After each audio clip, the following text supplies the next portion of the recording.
Such interesting scoring here for your last game of round 17. Let me know in the comments how you went this week. I think anywhere around that 500 mark was making you plenty of ranks. My team went pretty well. I know the People's Squad were one man shorter than mine and didn't have a few of those guys that came out and did really, really well. But a couple of cheapies in here that did great and a few mid-range guys that also had a really, really good week. And we start with Blake Laurie, who's had a pretty nice month, along with Mr. Jack Bird, who's the real big one here that I want to speak about, because I had a few guys message me during the week and say that they were really looking at Jack Bird and wanted my opinion. And obviously someone who, being myself, owned him at the beginning of the year, saw what we were getting from him, and the missed tackles and the negatives in general were the biggest issue for him. And this last month has been terrific. Before that, he was averaging in the mid-30s. He's now up to just under that 40 mark, and obviously can be a keeper in the centres playing on the edge. But the amount of missed tackles that he was making on a regular basis was really killing him. And he's dropped that down and obviously increased the attacking side of the ball.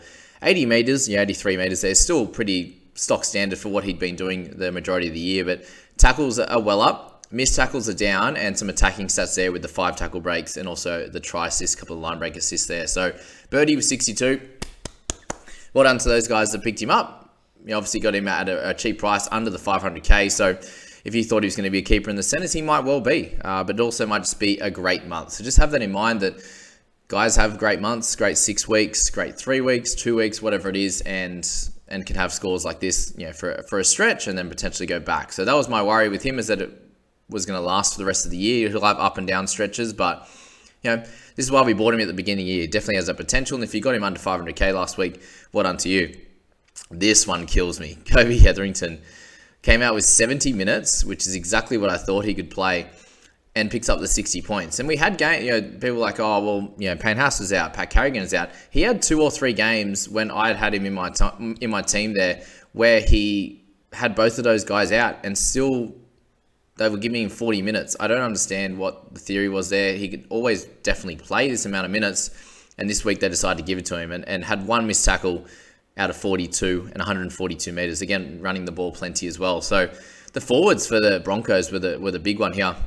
Obviously laid the platform for Reynolds to control the show and then get plenty of tries for the outside back. So Kobe Hetherington with 140 metres. We see, which we'll speak about in a second, but guys like Zach Hosking, we had Palacia, and Reece Kennedy all have really big run meters, up over the 130 for all of them, I believe. So, great platform for the Broncos, which allowed Reynolds to do his thing and plenty of tries for the outside backs. If you played them in Draft Stars, or if you got any of those cheap guys, you did really well.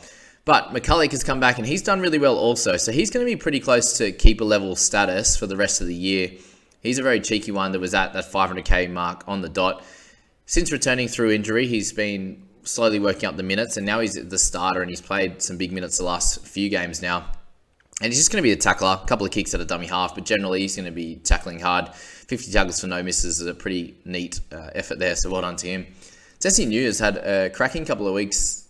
When he plays at the back, he's obviously getting, for a team now that's playing really well, he's definitely getting plenty of attacking stats, which is great. The 170 metres, still plenty of negatives there, but really outdid that with 7 tackle breaks, a couple of try assists, a try, and also 2 line breaks. So Tessie, great one for him. Zach Hoskins, the one we want to speak about, and really, really happy with him being my favourite cash cow and selection of the week at 220 and potentially getting big minutes on the edge for the Broncos. And he had a remarkable game. 47 in base headers, 32 tackles for 2 misses. Did have the 1 error and 1 penalty, but to be expected in 80 minutes of footy on debut. 152 metres there and 4 tackle breaks, a couple of turnover tackles. He was spectacular. And, he probably won't play for the rest of the year or unless there's a bunch more injuries. But Hosking was great. And if you cashed out on him, 1.3% of teams have him now, which is probably pretty low, to be fair. I actually want to check out how many are owned, how many he's owned by in the top 5,000. But yeah, Hosking was great. Stagsy Boy, people ask me about him as well as a potential keeper option. Just be aware of how high his break-even was. He lost 8k this week with a score of 52, and that was with a double and 3 line breaks. So couldn't really have much of a better game and still only picked up the 54, which you see guys like Manu and stuff do just through run meters, tackle breaks. So for Stagsy to pick up a couple of tries, 3 line breaks, and only get the 54. I say only because we're looking at keepers in the mid to high 40s to 50 in that center position. So just be aware of that, but obviously you get him at a cheap price. Ramsey, if you're owning him, another 28k up. with 2 tries as well. He's one of the shining lights, obviously, for the Dragons in this game.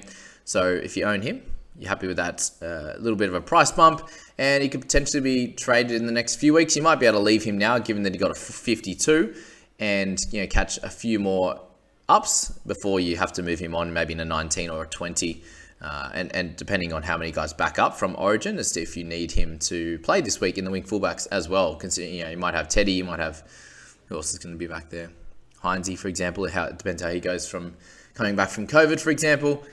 Herder there with 2 tries. So on the wing, on the Sting, did really well there.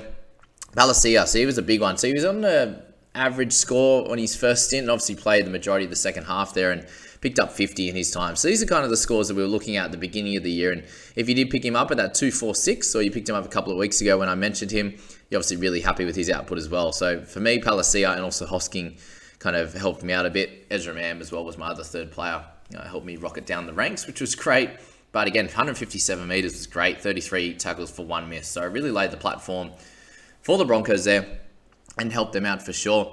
You got guys like DeBellin and Sua, and Sully there, all solid ones. Spoke about Kennedy, just 130 meters in his 29 minutes was crazy. 2 turnover tackles, a couple of offloads there, so really doing a great job. Ricky as well, over 100 meters. Ezra Mam, over 100 meters. So all did great jobs. And if you're owning Ezra, another 11k up. So he's averaging 42.5 now. And the reason why he only gained the 11k, because if you price him at that 42.5, he's got another 100k to make up.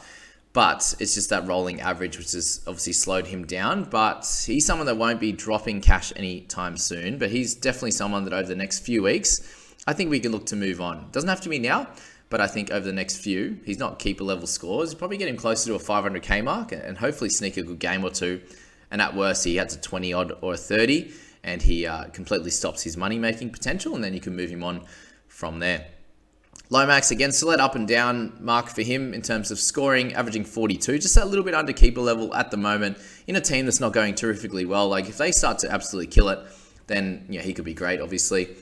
Okay, the biggest issue in this game was Mr. Adam Reynolds. So, sorry if anyone who's jumped on him.